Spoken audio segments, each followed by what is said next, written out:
Xotin, nimang turdimi? Nima? Ha, nimang borki, turdimi deyapman. Nima tushuntirib gapiring, nimani ma'lamasdan? Bu yerda yotibdi-ku nimang. Ana shu turdimi deyapman, ana. O'g'limmi? Ha, ana shu turdimi deyapman. Siz hayli uyda yotibdi. Bo'ldi, bor, chaqirib chiq. Hamshanga borish kerak.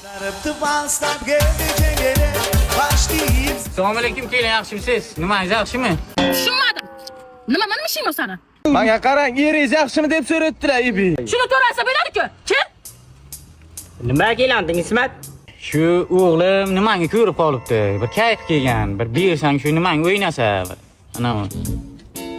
Nimaga kayf ketdi? Ha?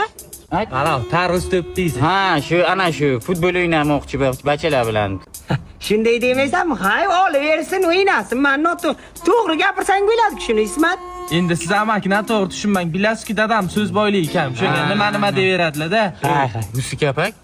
Ana, hozir xotining ko'rdim, nimasi yomon gap degani? Tushunmadim. Nima deysan sen, Ismat?